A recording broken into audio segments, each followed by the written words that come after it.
The shooting range fell silent except for the rhythmic ping of brass hitting concrete. Sergeant Maya Chun stood at the firing line, her slight frame dwarfed by the towering Delta Force operators who had been dominating this range for over a decade. The scoreboard behind her displayed a number that hadn't been touched in 15 years, 847 out of 850 possible points, a record set by Master Sergeant Jake Morrison, a legend whom many believed was untouchable. "Mind if I give it a shot?" Maya had asked 30 minutes earlier, her voice cutting through the testosterone-filled banter of America's most elite soldiers. The laughter that followed wasn't mean-spirited, but it carried the weight of assumption. Here was a communications specialist, barely 5'4", asking to compete in a marksmanship test that had broken the spirits of seasoned snipers and special operations veterans. What they didn't know was that Maya had been preparing for this moment her entire life, carrying secrets that would soon shatter more than just a shooting record. The timer beeped. Maya raised her weapon, and in the next few minutes, everything these elite warriors thought they knew about limits, assumptions, and what was possible would be turned upside down forever. Maya Chun had always been invisible in the best possible way. Growing up in a small town outside Portland, Oregon, she was the daughter of immigrants who ran a corner grocery store that barely kept the family afloat. While other kids spent their afternoons at soccer practice or hanging out at the mall, Maya was either helping stock shelves or disappearing into the woods behind her house with her grandfather's old .22 rifle. Her grandfather, Liu Wei, had served in the Chinese military before immigrating to America in the 1960s. He rarely spoke about his past, but on quiet Sunday mornings, he would take Maya into the forest and teach her things that no military manual could capture. How to read wind patterns by watching leaves dance. How to control breathing so completely that her heartbeat became a metronome she could trust. How to find stillness in chaos. Shooting is not about the gun, he would whisper in his accented English, watching his 10-year-old Maya consistently hit targets that grown men struggled with. Shooting is about becoming empty. When you are empty, the bullet knows where to go. The other kids at school knew Maya as the quiet Asian girl who got good grades and never caused trouble. Her teachers saw a diligent student who completed assignments without fanfare. Even her parents, working 16-hour days to keep their store running, barely noticed that their daughter was developing skills that would one day make her legendary. Maya's first real taste of competition came during her sophomore year of high school when the school's ROTC instructor, Sergeant First Class Rodriguez, noticed her during a basic marksmanship lesson. While other students struggled to hit targets at 50 yards, Maya was putting rounds through the same hole at twice that distance with equipment that should have made such precision impossible. Rodriguez had served 3 tours in Afghanistan and recognized something special when he saw it. After class, he pulled Maya aside. "Have you ever considered military service?" he asked, studying the tiny holes clustered in the center of her target. Maya shrugged, the same way she responded to most direct questions. She had learned early that calling attention to herself rarely led to good things. Her family store had been robbed twice, and each time the police seemed more interested in checking their immigration papers than catching the thieves. Standing out felt dangerous. But Rodriguez was persistent. He began staying after school to work with Maya, teaching her advanced techniques and introducing her to competitive shooting. Under his guidance, she started entering local competitions, always quietly, always without fanfare. She would show up in her father's oversized jacket, shoot her rounds with mechanical precision, collect her trophies, and disappear before anyone could ask questions or take her picture. By her senior year, Maya had won every major shooting competition within a 300-mile radius. College recruiters started calling, offering full scholarships to schools with top-tier shooting programs. The Army sent representatives who spoke about opportunities and service to country. But Maya's parents had different plans. They wanted her to study business, take over the store, and live the quiet American dream they had built with their own hands.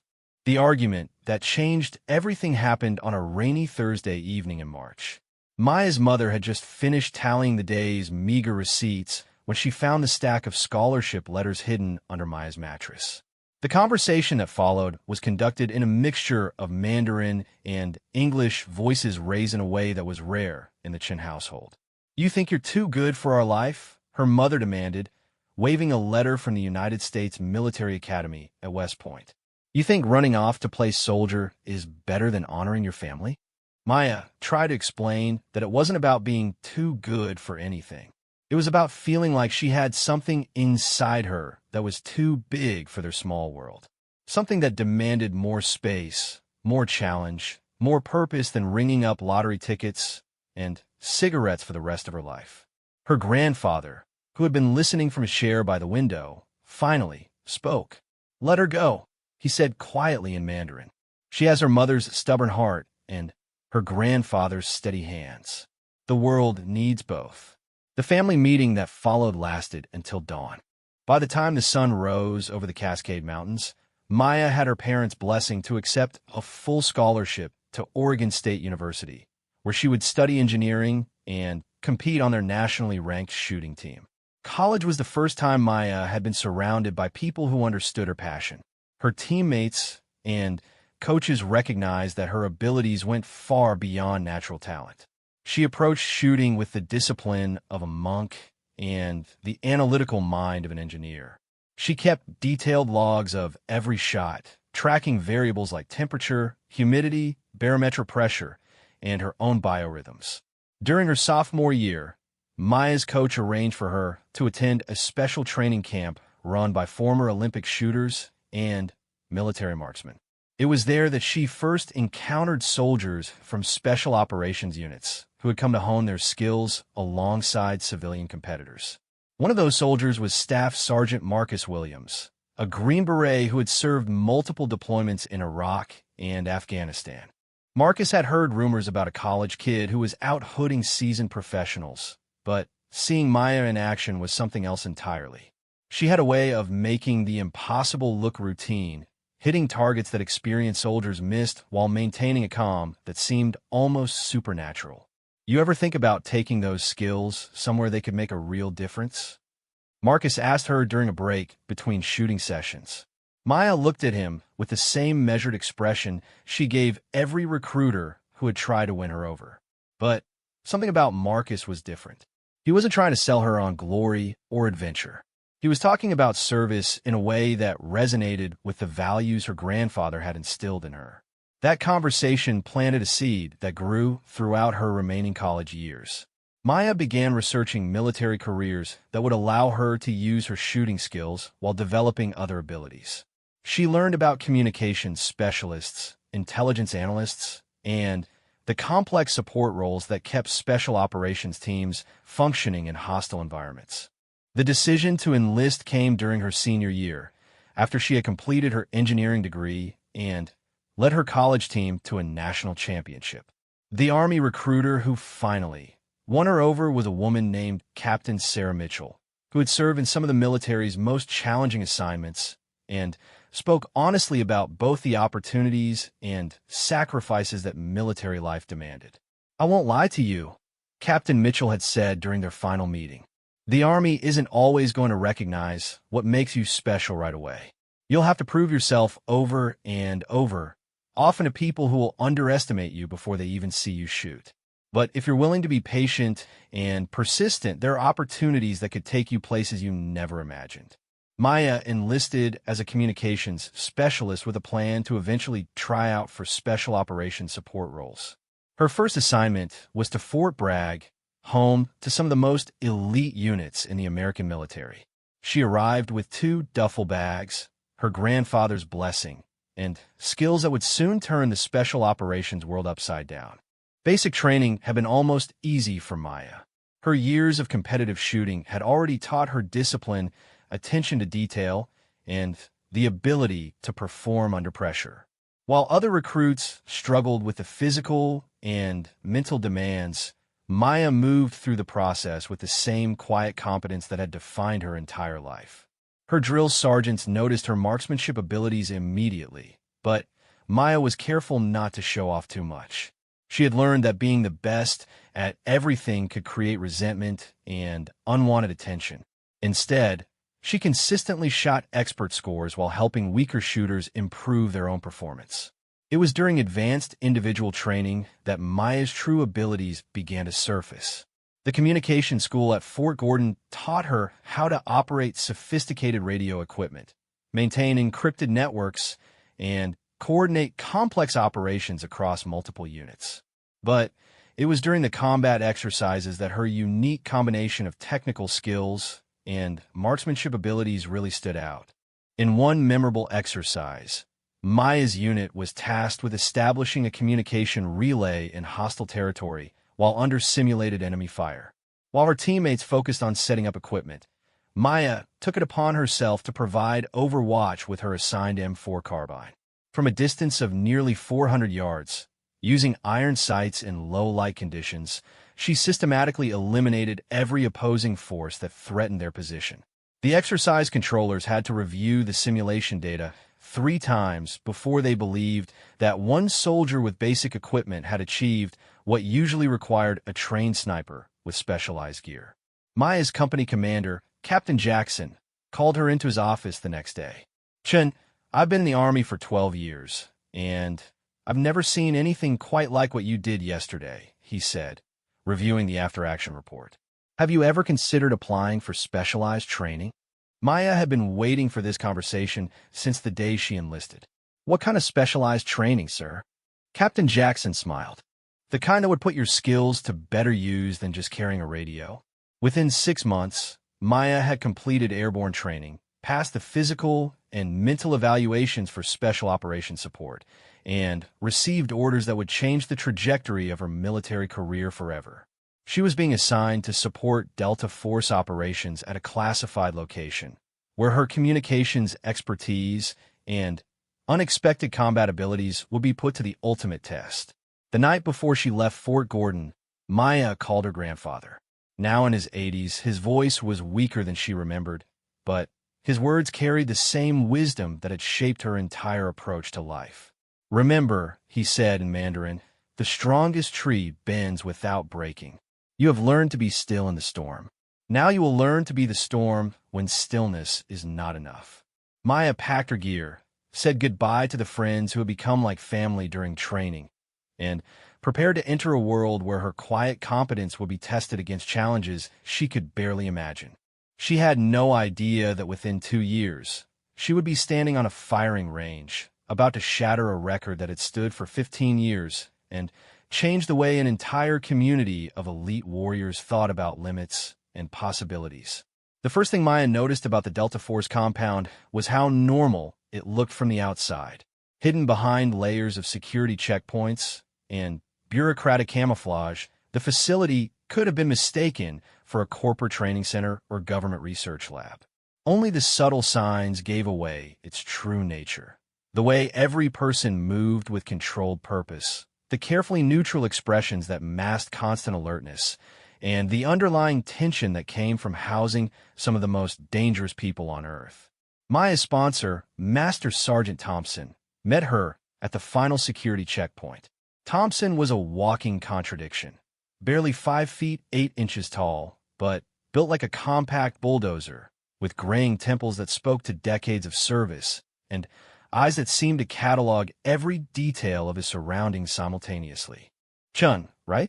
he said, reviewing her paperwork with the same attention most people reserve for legal contracts. Communications specialist, distinguished graduate from Gordon, expert marksman rating. He looked up at her with an expression that was neither welcoming nor hostile. "You understand that none of that matters here until you prove it matters here." Maya nodded, having expected exactly this reception. Special operations communities were notoriously insular, and she knew that her reputation from training meant nothing until she demonstrated her value in their specific context. What she hadn't expected was how completely different this environment would be from anything she had experienced before. Her first assignment was supporting a training exercise where Delta operators were practicing hostage rescue scenarios. Maya's job was to maintain communication between multiple teams as they coordinated a complex assault on a mock facility. The exercise involved split-second timing, multiple moving parts, and the kind of pressure that could make experienced soldiers crack under stress. The team leader for the exercise was Major Harrison, a 15-year veteran who had led successful operations in Iraq, Afghanistan, and several other locations that remain classified. Harrison had a reputation for being absolutely unforgiving when it came to performance standards, and he made it clear from the beginning that Maya would need to earn his respect. Communications is the nervous system of any operation, he explained during the pre-exercise briefing. If you fail, people die. It's that simple.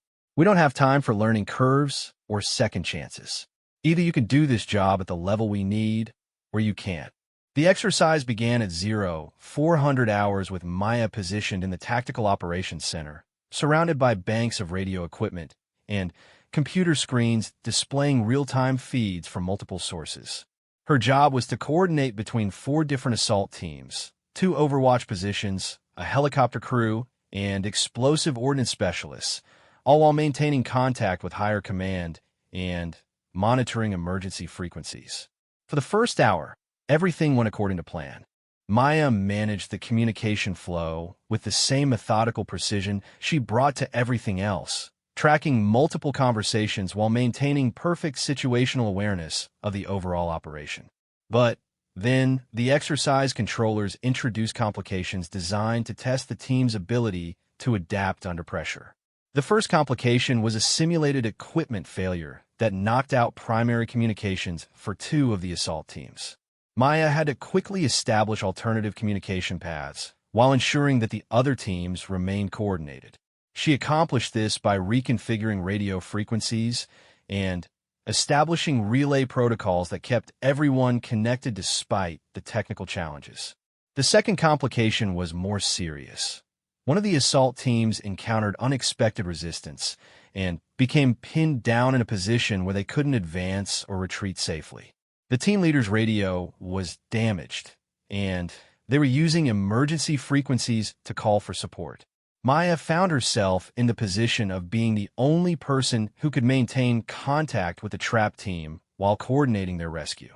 For 20 minutes, she became the voice that kept 4 soldiers alive, relaying their position to supporting units while providing them with real-time intelligence about enemy movements and escape routes. But it was the third complication that truly tested Maya's abilities in ways the exercise designers hadn't anticipated. During the height of the rescue operation, one of the Overwatch positions reported movement in a sector that hadn't shown any activity before. The movement was subtle enough that it could have been dismissed as equipment error or environmental factors, but something about the pattern caught Maya's attention. Without leaving her communication post, Maya began analyzing the reported movements against the known positions of all friendly forces. Using her engineering background and intuitive understanding of tactical patterns, she quickly realized that there was a gap in the exercise scenario that the opposing force was exploiting to potentially compromise the entire operation. Overwatch 2. This is base. She transmitted on the encrypted frequency. Can you confirm visual contact on the movement you reported in Sector 7? Negative contact, base. Just picking up intermittent signatures on thermal. Maya made a decision that would have significant consequences for her future at the compound. All units, this is base. I'm tracking possible flanking movement that could compromise Assault Team 3. Request permission to adjust Overwatch position to investigate. Major Harrison's voice came back immediately. Base, what's your confidence level on this assessment? Maya paused for exactly 2 seconds, running through all the variables in her mind. 70% confidence, sir. But the potential consequences justify investigation. Roger. Overwatch 2, adjust position per base direction. What followed was a textbook example of how small details can determine the success or failure of complex operations. Maya's analysis proved correct. The opposing force had identified a weakness in the original plan and was positioning to exploit it. Her early warning allowed the Overwatch team to reposition and ultimately led to the successful completion of the exercise with all objectives achieved and no simulated casualties. After the debriefing, Major Harrison asked Maya to remain behind. She expected either praise for her performance or criticism for overstepping her assigned role. What she got instead was something more valuable: honest assessment from someone whose opinion carried significant weight in the special operations community. Chun, in 15 years of running exercises like this, I've seen communications specialists who were technically proficient and communications specialists who were operationally aware. I've never seen someone who combined both qualities at the level you demonstrated today. Harrison paused, studying her with the same intensity she had seen him apply to mission planning. The question is whether you can maintain that standard when the bullets are real. Maya's first real deployment came 6 months later, supporting a counterterrorism operation in a location that remains classified to this day. The mission involved tracking and eliminating a high-value target who had been responsible for coordinating attacks against American interests in the region. Maya's role was to maintain communications between multiple intelligence sources, drone operators, and ground teams during a complex operation that required split-second coordination across vast distances. The target was known for changing locations frequently and using sophisticated countermeasures to avoid detection. Intelligence suggested that he would be attending a meeting at a specific location, but the window for action would be extremely narrow. The ground team would have only minutes to confirm the target's identity, coordinate with air support, and execute the operation before the opportunity disappeared. Maya spent 3 days studying the operational area, memorizing radio frequencies, backup communication protocols, and emergency procedures. She learned the voice patterns and communication styles of every team member she would be coordinating with, understanding that in high-stress situations, even small miscommunications could have fatal consequences. The operation began before dawn with Maya positioned in a forward operating base approximately 50 miles from the target area. Her communication equipment was more sophisticated than anything she had used before, allowing her to maintain contact with satellite surveillance, drone operators, local intelligence assets, and the ground team simultaneously. For the first 4 hours, the operation proceeded methodically. Intelligence reports confirmed that the target was likely in the designated area, but visual confirmation remained elusive. The ground team moved into position while air assets maintained overwatch from positions that kept them beyond the range of known anti-aircraft weapons.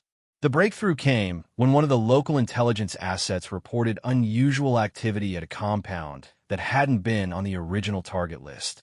Maya found herself coordinating a rapid change in operational focus, redirecting surveillance assets, while keeping the ground team informed of developing intelligence. Ground team leader, this is Control, Maya transmitted. New intelligence indicates possible target relocation to Compound 77 Alpha. Request advise your team status and movement capability. Control, ground team leader.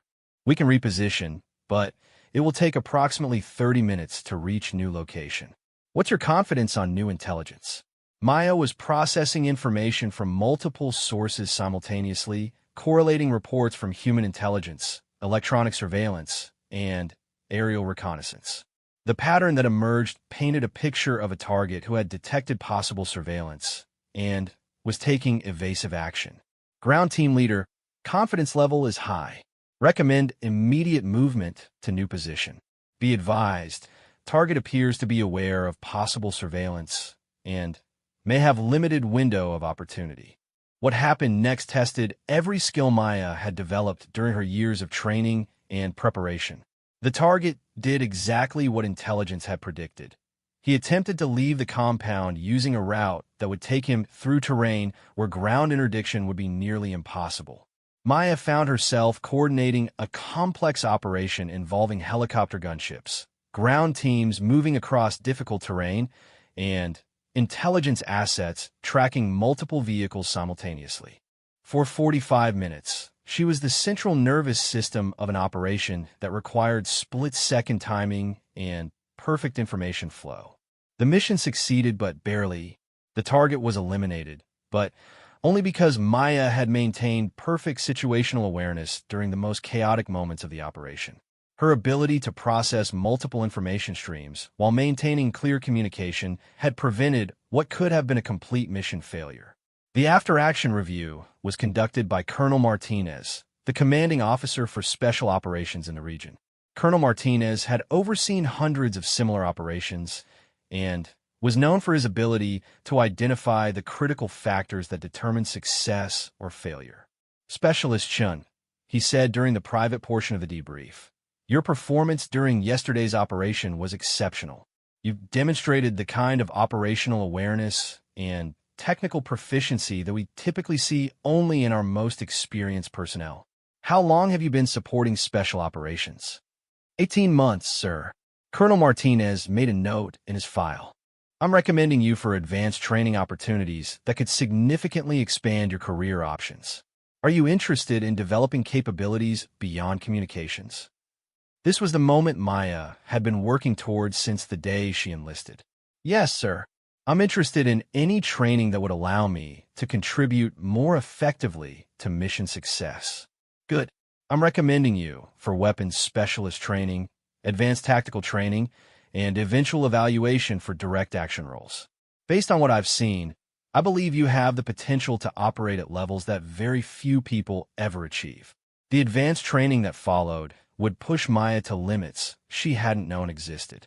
She would learn skills that went far beyond her original communication specialty, developing capabilities that would eventually put her in position to stand on that firing range and challenge a record that everyone believed was untouchable.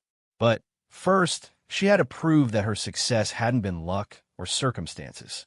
She had to demonstrate that she could perform at the highest levels consistently, under conditions that would break lesser soldiers. And she had to do it all while maintaining the quiet professionalism that had brought her this far, never forgetting her grandfather's lessons about finding strength in stillness and purpose in service to something larger than herself. The advanced marksmanship course at Fort Benning was designed to break people. Officially, it was called the Special Operations Target Interdiction Course, but everyone who had survived it simply called it the Crucible. Over 8 weeks, students were pushed beyond every physical, mental, and emotional limit they thought they possessed. The graduation rate hovered around 30%, and those who failed often found their military careers effectively ended. Maya arrived at Fort Benning with a reputation that preceded her. Word traveled fast in the special operations community, and stories about the communications specialist who could outshoot seasoned operators had spread through informal networks that connected elite units across all branches of service. Some instructors were curious to see if the rumors were true. Others seemed determined to prove that reputation and reality were two different things. Chief Warrant Officer Rick Santos was the lead instructor for Maya's class. Santos was a legend in his own right. A former Navy SEAL sniper with over 200 confirmed kills and experience in every major conflict of the past 20 years. He had trained thousands of students over his career and had developed an almost supernatural ability to identify who would succeed and who would fail within the first week of training. Ladies and gentlemen, Santos announced on the first day, scanning the faces of the 24 students who had been selected for the course. This is not about teaching you to shoot. Every one of you already knows how to shoot. This is about teaching you to think, to adapt, to overcome challenges that would break normal human beings. Some of you will discover capabilities you didn't know you possessed. Others will discover limitations they wish they had never found. The first phase of training focused on precision shooting under controlled conditions. Students learned to engage targets at distances up to 800 yards using specialized rifle systems and advanced optics. The standard for passing required hitting targets the size of a dinner plate at maximum range while factoring in wind speed, atmospheric pressure, temperature variations, and dozens of other variables that could affect bullet trajectory. Maya approached each lesson with the same methodical precision that had characterized her entire military career. While other students struggled to master the complex calculations required for long-range shooting, Maya seemed to instinctively understand the relationship between environmental factors and bullet performance. Her background in engineering helped her grasp the physics involved, but there was something more intuitive at work that impressed even veteran instructors. During the third week of training, the class was introduced to the stress shooting phase. Students were required to engage targets after completing exhausting physical exercises under time pressure and while dealing with simulated combat conditions, including explosions, smoke, and aggressive psychological pressure from instructors.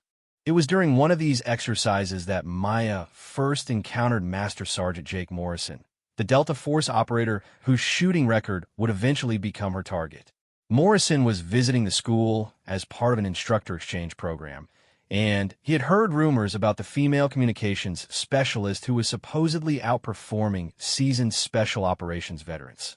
The exercise that day involved a complex scenario where students had to navigate an obstacle course while carrying full combat equipment. Then, immediately transitioned to precision shooting at multiple targets placed at varying distances and elevations. The catch was that students had only one shot at each target, and missing any target meant immediate failure of the exercise.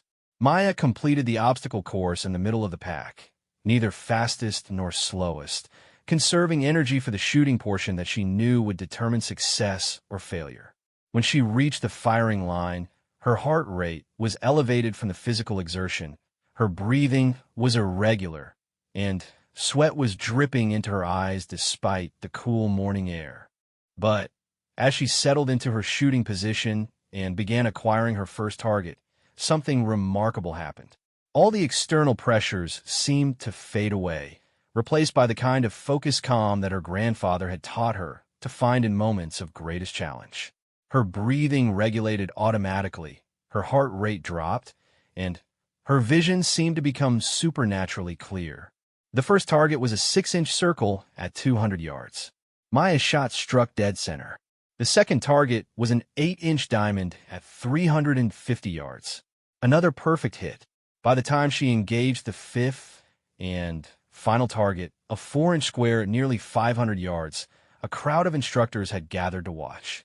The final shot was the most challenging, not just because of the distance and target size, but because it required shooting at an upward angle while compensating for a crosswind that had been steadily increasing throughout the morning. Maya took her time, running through the calculations while maintaining perfect sight alignment, then smoothly pressed the trigger. The target disappeared in a cloud of white dust as the bullet struck dead center. Master Sergeant Morrison, who had been watching from a position behind the firing line, walked up to Maya as she was clearing her weapon. "That was some impressive shooting, specialist," he said, studying her with the kind of attention that made people uncomfortable. "How long have you been doing this?" Maya looked up at the tall, intimidating figure of one of the Army's most respected operators. "All my life, in one way or another, Sergeant." Morrison smiled, the first time anyone in the class had seen any instructor show genuine approval. "I've been watching people shoot for 20 years, and I've never seen anyone make that kind of transition from physical stress to shooting precision. Have you ever shot in any formal competitions?" "Some, Sergeant, but nothing at this level." "Well, you just shot a perfect score on an exercise that has a historical pass rate of about 40%. I think you might have some natural abilities that go beyond what most people ever achieve." That conversation marked a turning point in Maya's training experience. Word spread quickly through the instructor cadre that she wasn't just another student trying to prove herself. She was someone with genuine exceptional abilities who deserved the kind of attention and advanced instruction usually reserved for the most promising candidates. Chief Santos began working with Maya individually after regular training hours, introducing her to advanced techniques and concepts that weren't part of the standard curriculum. He taught her about reading environmental conditions that most shooters never learn to notice, about understanding her own biorhythms and psychological patterns, and about developing the kind of mental discipline that separated good shooters from legendary ones. "Chun, you have something that can't be taught," Santos said during one of their evening training sessions. "Most people learn to shoot well through repetition and technique. You seem to understand shooting at some deeper level that goes beyond conscious learning. The question is whether you're willing to push that gift to see how far it can take you." Maya's response was typical of her personality. She simply worked harder. While other students were recovering from the day's training, Maya was on the range practicing advanced techniques, studying ballistics manuals, and pushing herself to perform under increasingly difficult conditions. The final phase of the course involved scenarios designed to replicate real-world operational conditions. Students were given missions that required them to infiltrate simulated enemy territory, establish concealed positions, and engage targets while avoiding detection by opposing forces equipped with advanced surveillance technology. Maya's final exercise was particularly challenging.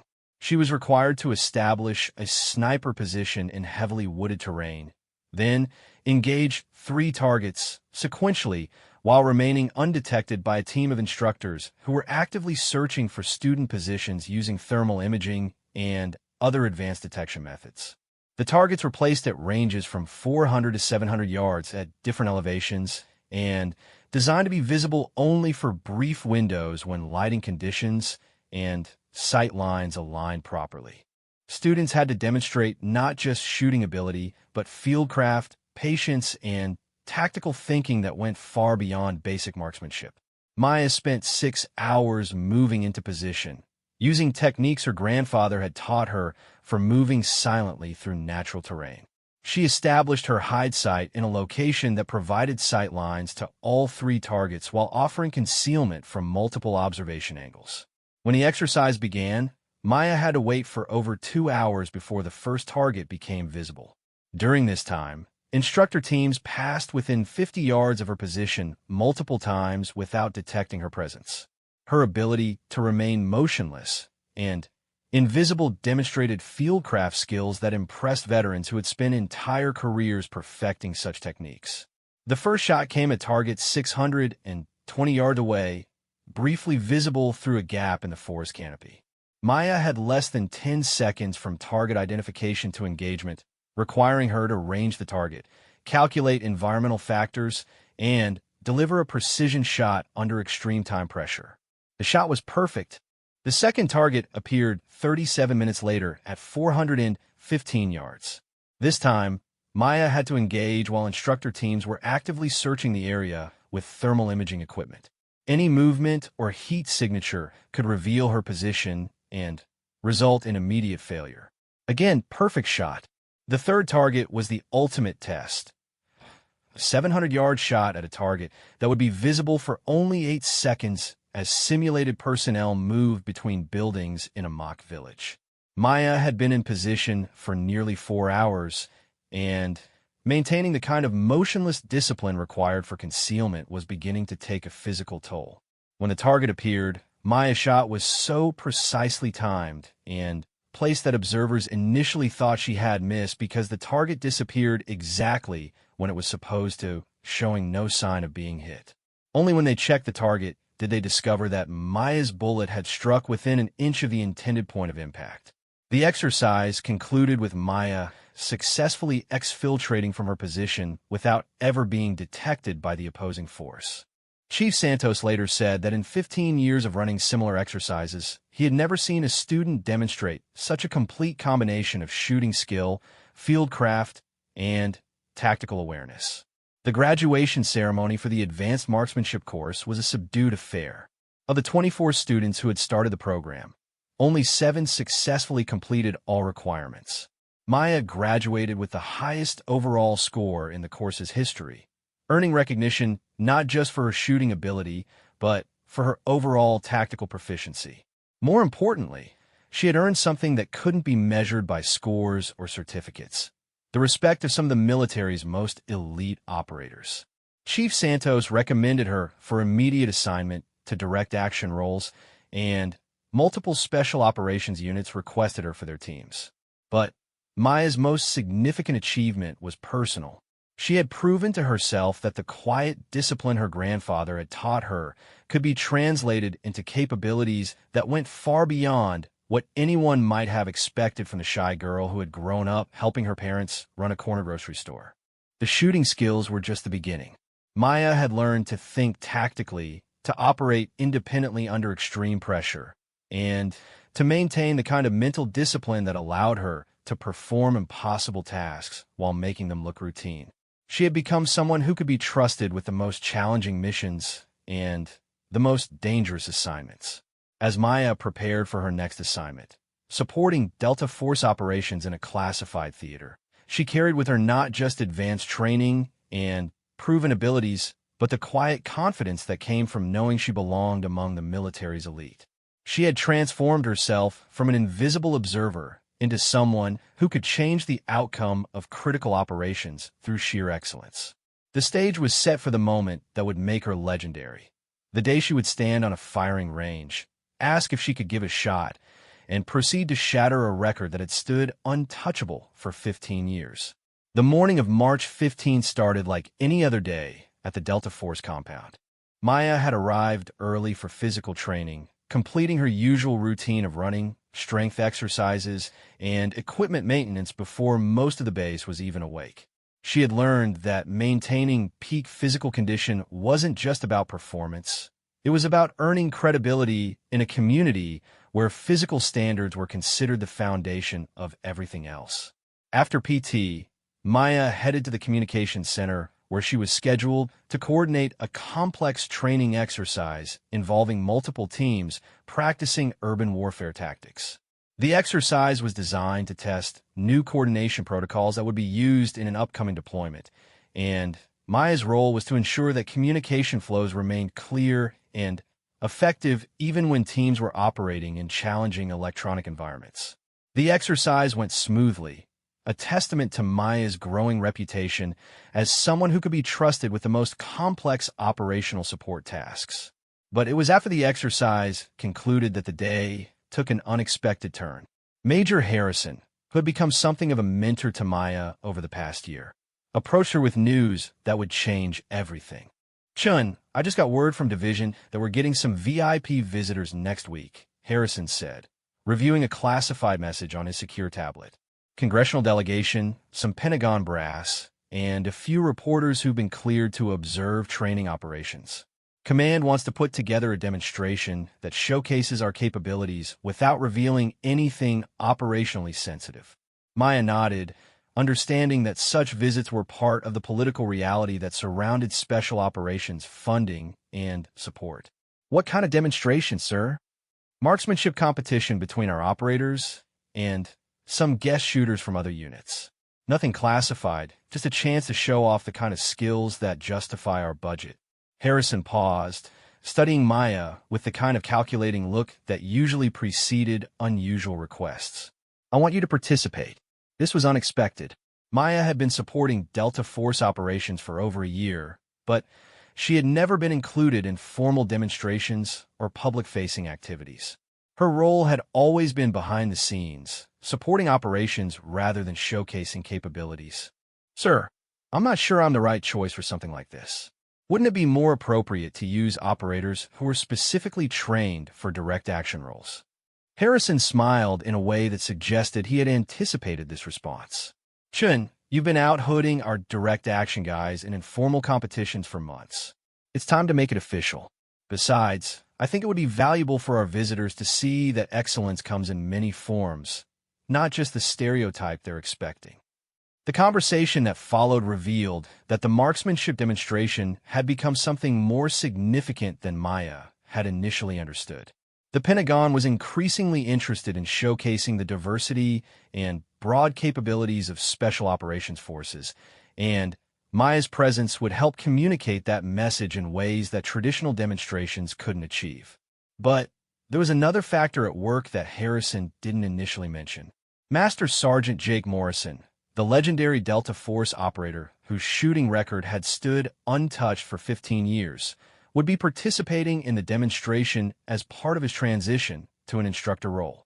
The competition would involve current operators competing against veteran instructors, with Morrison's record-setting performance serving as the unofficial standard that everyone would be measured against. Were the upcoming competition spread through the compound with a speed that only military gossip could achieve. By the end of the day, Maya found herself the subject of conversations and speculation that made her deeply uncomfortable. Some operators were curious to see how she would perform in a formal setting. Others seemed to view her inclusion as a political gesture that diminished the significance of the event. The most direct challenge came from Sergeant First Class Tony Rodriguez, a Delta Force sniper with multiple deployments and a reputation for speaking his mind without regard for political considerations. "No offense, Chun," Rodriguez said during dinner in the compound mess hall, "but don't you think this whole thing is a little ridiculous? We've got actual operators who've been doing this job for years, and Command wants to showcase a communication specialist because it looks good for the cameras." The mess hall became noticeably quieter as other operators paused their conversations to hear Maya's response. This was the kind of moment that could define how she would be perceived for the rest of her career at the compound. Too aggressive a response would confirm suspicions that she was out of place. Too passive a response would suggest that she agreed with Rodriguez's assessment. Maya's response was characteristically measured. "Sergeant Rodriguez, I understand your concern. If I thought my inclusion was based on anything other than demonstrated ability, I would have declined to participate. But if Command believes that my skills are worth showcasing alongside our direct action operators, then I'm honored to represent this unit to the best of my abilities." The response was perfect, confident without being arrogant, respectful without being submissive, and focused on performance rather than politics. Several operators nodded approval, and even Rodriguez seemed satisfied that Maya understood the gravity of what she was taking on. Master Sergeant Thompson, Maya's original sponsor of the compound, provided a different perspective during a private conversation later that evening. "Chin, I've been watching you for over a year now, and I think some people are missing the point of what's happening here. This isn't about diversity or politics or any of that other stuff. This is about the fact that you've consistently demonstrated capabilities that go beyond what anyone expected. Tomorrow isn't about proving you belong here. Tomorrow is about showing everyone what excellence looks like when it comes in an unexpected package." The week leading up to the demonstration was unlike anything Maya had experienced since arriving at the compound. Normally, her training routine was self-directed and focused on maintaining the skills she had already developed. But preparing for this competition required a different kind of preparation that combined technical practice with psychological preparation for performing under intense scrutiny. Chief Santos, her instructor from the Advanced Marksmanship course, arrived at the compound to help Maya prepare. Santos had been following her career since graduation and was eager to see how his former student would perform in this high-pressure environment. "Chun, the shooting is the easy part," Santos explained during one of their preparation sessions. "You can outshoot anyone who's going to be on that line tomorrow.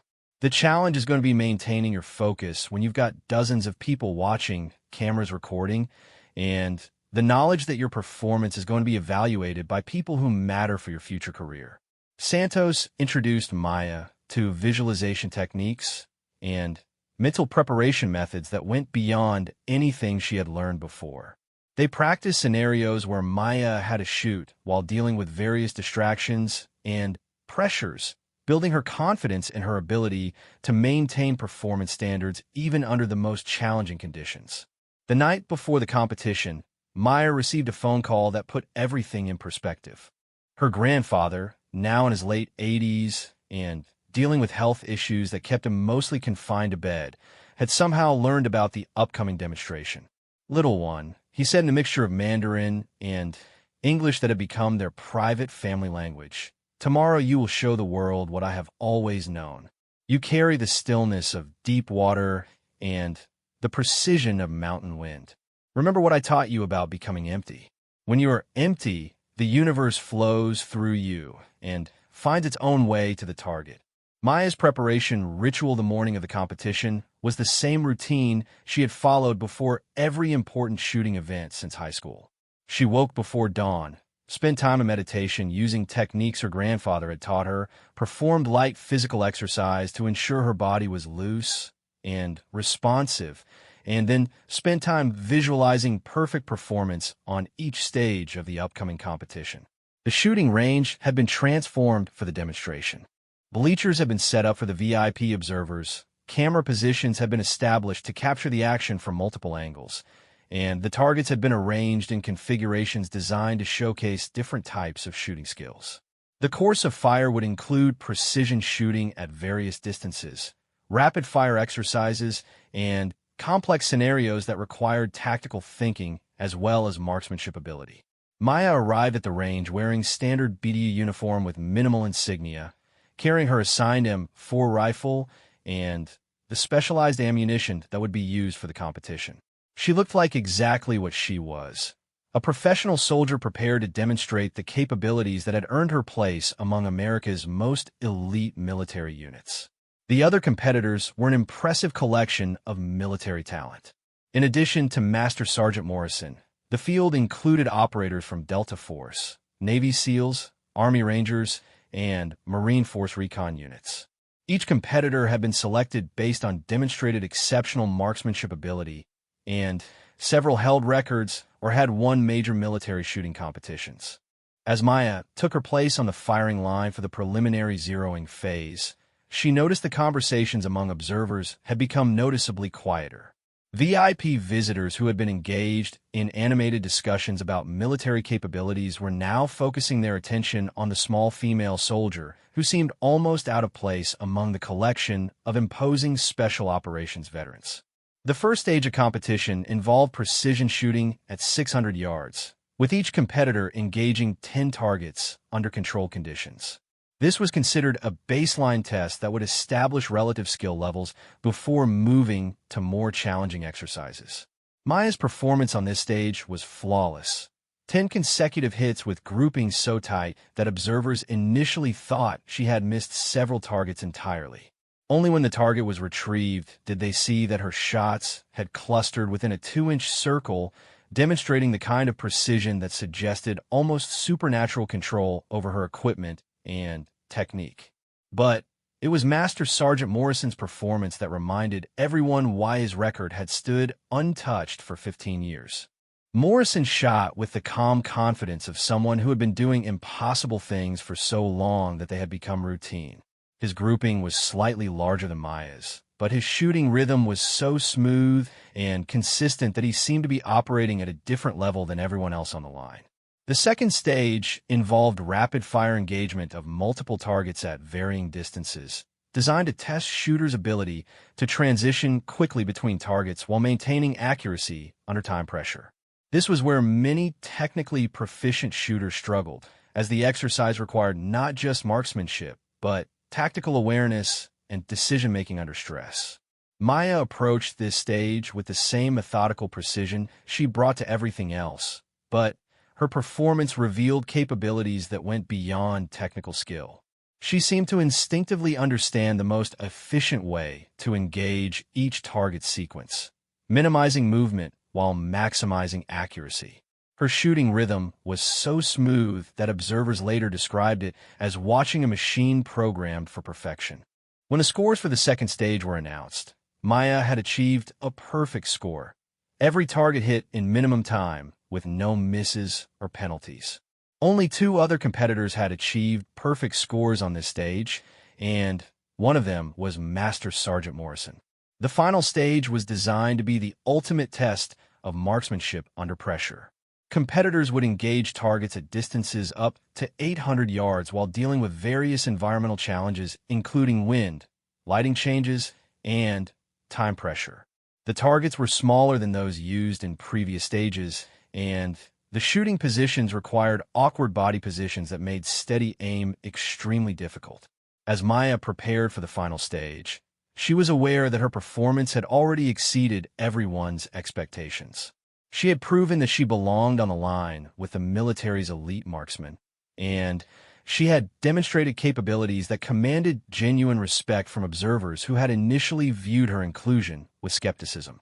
But Maya wanted more than respect or acceptance. She wanted to show everyone, including herself, just how far her grandfather's lessons about finding stillness in chaos could take her when applied with perfect technique and absolute commitment to excellence. The final stage would determine not just who won the competition, but whether Maya's performance would become the kind of legendary achievement that changed how an entire community thought about limits and possibilities.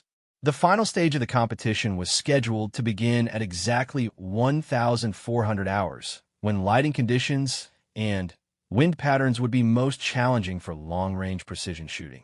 As competitors prepared for the ultimate test, the atmosphere around the range had transformed from casual demonstration to something approaching reverence for what everyone sensed would be an historic performance. Maya's position on the firing line was directly adjacent to Master Sergeant Morrison, an arrangement that had been planned to create visual drama for the cameras, but had taken on deeper significance as the competition progressed. Morrison had maintained his legendary composure throughout the earlier stages, shooting with a mechanical precision that had made him a legend, but Maya's unexpected excellence had clearly captured his attention. During the preparation period before the final stage, Morrison approached Maya with the kind of direct conversation that senior operators reserved for peers they genuinely respected. "Chun, I've been watching you shoot today, and I have to say, I've never seen anything quite like it," Morrison said, checking his equipment with the automatic precision of someone who had performed these routines thousands of times. "You got something that goes beyond just technical skill. Where did you learn to shoot like that?" Maya looked up at the imposing figure of the man whose record she was about to challenge. "My grandfather taught me when I was young, Sergeant, but mostly I just try to bring the same approach to shooting that I bring to everything else." Morrison smiled, recognizing something in Maya's response that resonated with his own philosophy about excellence. "Well, whatever you're doing, it's working. I've held that record for 15 years, and honestly, I've been wondering when someone would come along who could break it. I have a feeling today might be that day." The exchange was brief, but it represented something significant for Maya. Morrison wasn't just acknowledging her abilities. He was treating her as a legitimate challenger to a record that had defined excellence in their community for over a decade. The respect implicit in his words carried more weight than any formal recognition could provide. Chief Santos, who had been observing the competition as part of the instructor cadre, pulled Maya aside for final preparation guidance that went beyond technical instruction. "Chun, you're about to attempt something that very few people ever get the opportunity to try," Santos said, speaking with the intensity he reserved for his most important lessons. "That record has stood for 15 years not because no one has tried to break it, but because the level of performance required is beyond what most people can achieve even on their very best day. You have the skills to break it, but skills alone won't be enough. You need to find that place inside yourself where there's no doubt, no distraction, no awareness of anything except the target and the shot." Maya nodded, understanding that Santos was describing the same state of focused emptiness that her grandfather had taught her to cultivate through years of patient practice. The technical preparation was complete. What remained was psychological and spiritual preparation for performing at levels that transcended normal human limitations. The final stage consisted of 50 shots at targets ranging from 400 to 800 yards, with points awarded based on accuracy and deducted for misses or shots outside acceptable scoring zones. The course was designed to test every aspect of advanced marksmanship: precision at varying distances, compensation for environmental factors, shooting from multiple positions, and maintaining performance under increasing pressure as the exercise progressed. Morrison shot first, establishing the standard that all other competitors would be measured against. His performance was a masterclass in technical perfection. Smooth, consistent, methodical execution that demonstrated why he had been considered the best marksman in special operations for over a decade. When his 50 shots were completed, the unofficial scoring indicated that he had achieved 847 points out of a possible 850, matching the record he had set 15 years earlier. The crowd of observers, which had grown throughout the day to include personnel from across the base, fell silent as Maya took her position on the firing line. She understood that she was no longer just competing in a demonstration. She was attempting to achieve something that would be remembered and discussed for years to come. Maya's preparation ritual was the same one she had used for every important shooting event since high school. She spent 60 seconds controlling her breathing, 30 seconds visualizing perfect execution, and then 10 seconds finding the internal stillness that her grandfather had taught her to access in moments of greatest challenge. When Maya settled into her shooting position for the first shot, something remarkable happened. All the external pressure, all the expectations, all the historical significance of what she was attempting seemed to fade away.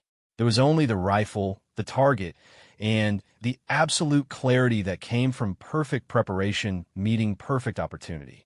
The first shot, at 400 yards in a moderate crosswind, struck dead center of the target. The second shot, at 500 yards from a more challenging shooting position, was equally perfect. By the 10th shot, observers had stopped their casual conversations and were watching with the focused attention usually reserved for life-or-death situations. Maya's shooting rhythm was unlike anything the observers had ever seen. Each shot seemed to flow naturally from the previous one, with no apparent effort or strain.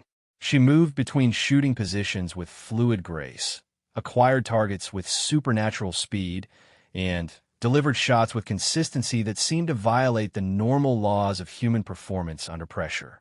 At the halfway point of the exercise, Maya had achieved a perfect score on every shot. The unofficial scoring indicated that she was on pace not just to break Morrison's record, but to shatter it completely.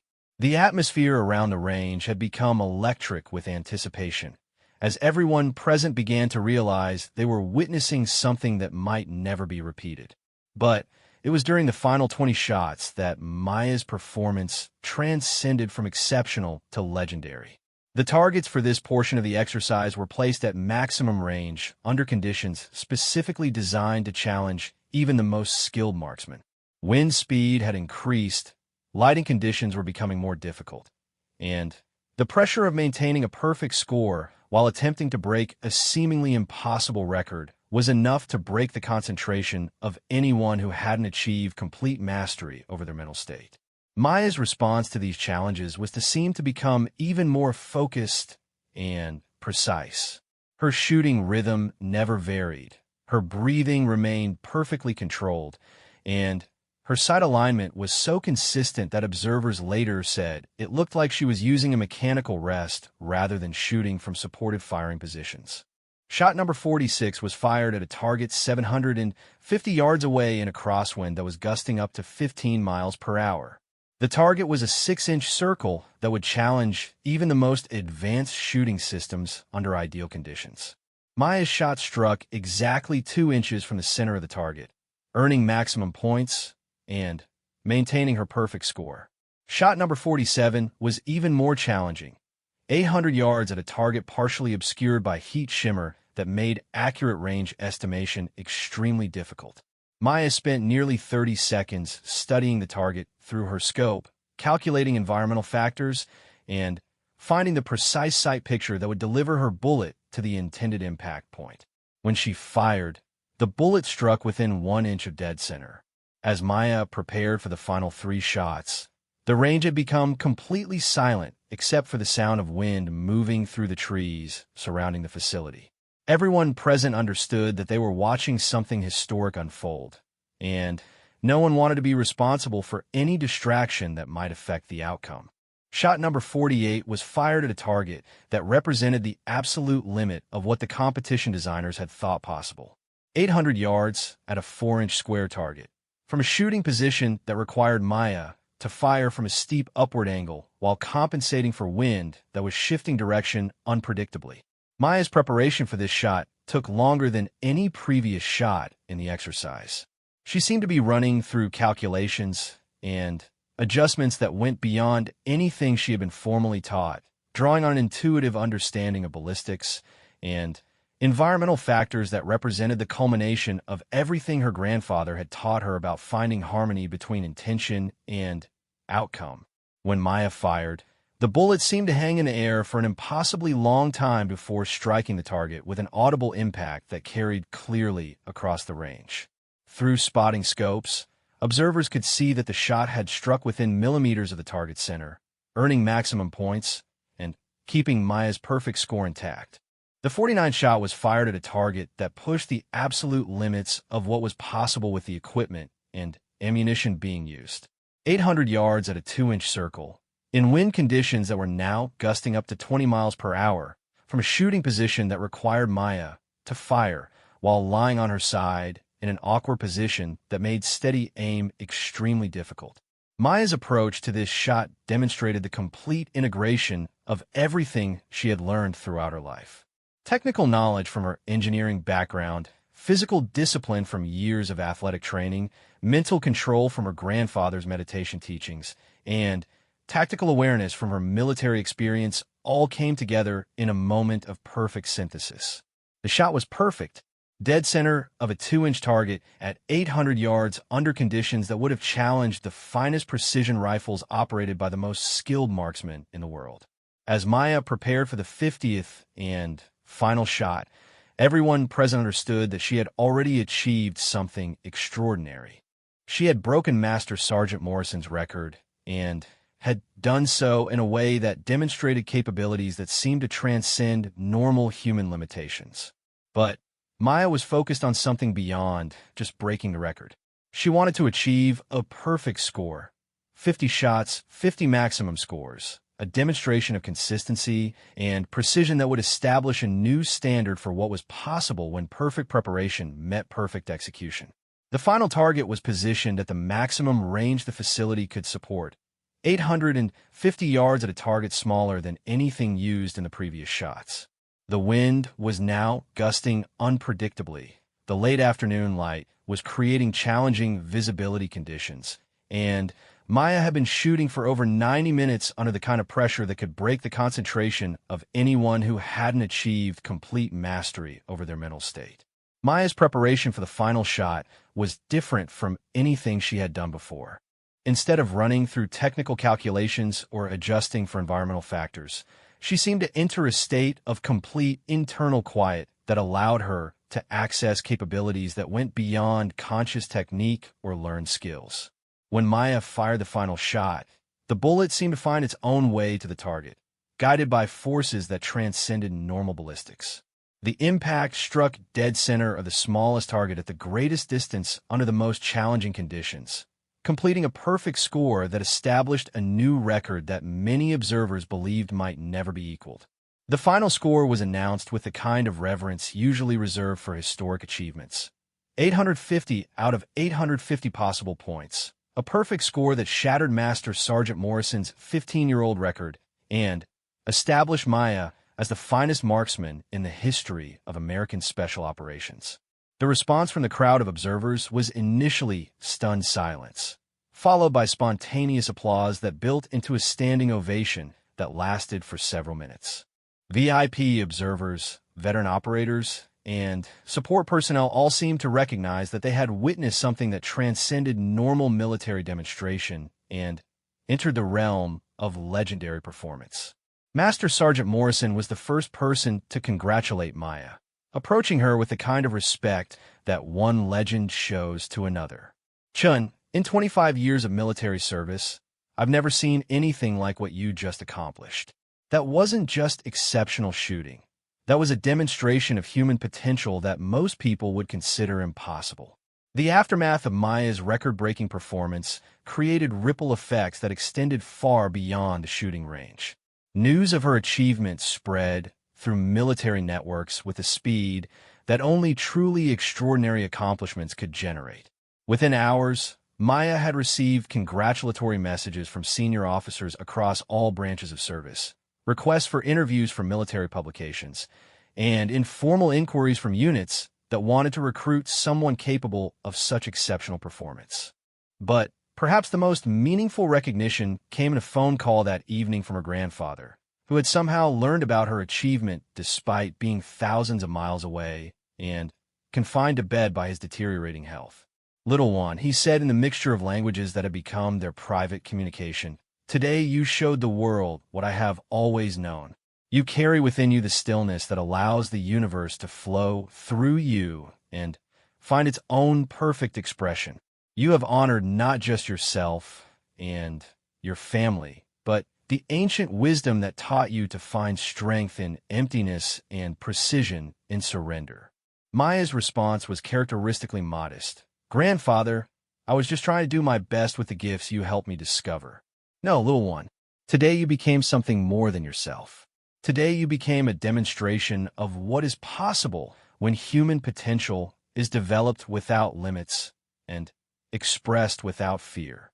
Your achievement will inspire others to discover their own hidden capabilities for many years to come. The record that Maya set that day would stand for many years, not just as a measure of exceptional marksmanship, but as proof that human potential could exceed any expectations when developed with patience, discipline, and absolute commitment to excellence.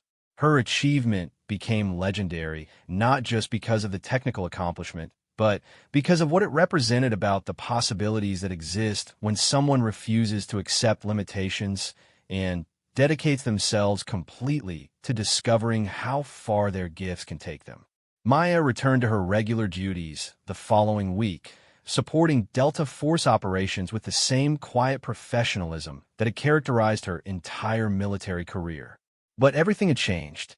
She was no longer just another support specialist trying to prove herself worthy of working with elite operators. She had become someone whose capabilities commanded automatic respect and whose achievements had expanded everyone's understanding of what was possible when exceptional talent met perfect preparation. The girl who had grown up invisible in her parents' corner store had become a legend whose name would be spoken with reverence for decades to come.